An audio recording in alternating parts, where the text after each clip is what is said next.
عن أبي هريرة رضي الله عنه قال قال رسول الله صلى الله عليه وسلم أو قال سمعت النبي صلى الله عليه وسلم يقول من أدرك ما له بعينه عند رجل أو إنسان قد أفلس فهو أحق به من غيره.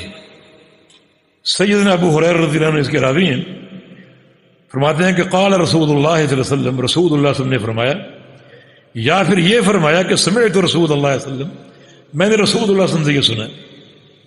یہ محدث کی امانت ہے کہ جس طرح الفاظ مختلف طریقوں سے پہنچے انہوں نے پوری امانت سے بیان کر دی کہ یا تو یہ کہا اور یا یہ کہا، مقصد ایک ہی ہے. رسول اللہ صلی اللہ علیہ وسلم نے کیا فرمایا؟ من ادرک مالہ بعینہ عند رجل او انسان قد افلس، کہ جو شخص اپنا مال ایک شخص کے پاس پائے وہ شخص مفلس ہو چکا ہے تو وہی اس کا حقدار ہے. مسئلہ یہ ہے کہ ایک شخص جو کاروبار کرتا ہے اور کئی لوگوں کے ساتھ مارکیٹ میں لین دین، لیکن اس کو کوئی نقصان ہو گیا، ڈوب گیا اور بالکل مفلس ہو گیا.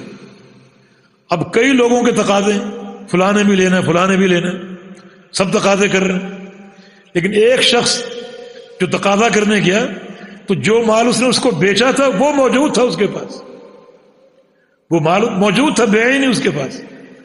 اب عام صورت میں تو یہ ہے کہ یعنی جو مال موجود ہے، وقت کا قاضی جو ہے وہ اس مال کو جمع کرے گا اور جو اس کی قیمت بنے گی وہ تھوڑی تھوڑی سب میں تقسیم کر دے گا کہ بندہ ڈوب گیا اور تم جو تمہیں ملتا ہے وہ لے لو.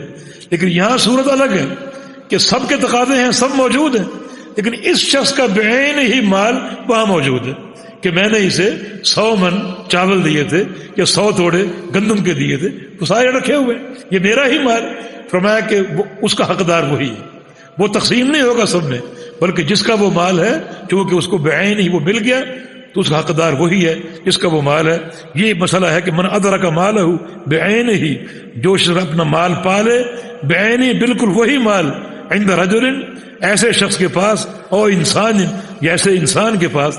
راوی کو شک ہے کہ رسول اللہ صلی اللہ علیہ وسلم نے رجل کہا یا انسان کہا، معنی ایک ہی ہے. قد افلس، جو کہ مفلس ہو چکا ہے، ڈوب چکا ہے مارکیٹ میں، مگر اس کا مال بعین ہی موجود ہے، فہو احق بہ من غیرہ، تو وہ اس کا حقدار ہے دوسروں کی بنسبت. اس مال کو جمع کر کے بیچ کر سب میں تقسیم نہیں کیا جائے گا، بلکہ چونکہ وہ مال بعین ہی اس کا ہے تو جس کا ہے وہ اس کا حقدار ہے. یہاں بھی افسوس کے ساتھ فقہائے احناف کا ذکر کرنا پڑے گا، جس کو نہیں مانتے، وہ کہتے ہیں کہ نہیں، وہ اس کا حقدار نہیں. اللہ کے نبی فرما رہے ہیں حقدار ہے، وہ کہہ رہے ہیں نہیں، اس کا حقدار نہیں ہے. پوری ایک محاذ ہے. کیوں نہیں مانتے؟ یہ خبر واحد ہے، ایک شخص یہ بیان کر رہا ہے اور خبر واحد احکام میں قابل قبول نہیں. امت کا اس پر اتفاق ہے، آپ اس کو قبول نہیں کر رہے. ایک محاذ رائی، اللہ کے پیغمبر فرما رہے ہیں ایسا ہے، آپ فرما رہے ہیں کہ ایسا نہیں ہے. کیا مقصد اس محاذ رائی کا؟ اللہ پاک ہدایت دے اور اللہ صحیح فہم کی توفیق عطا فرما دے. وآخر دعوانا الحمدللہ رب العالمین.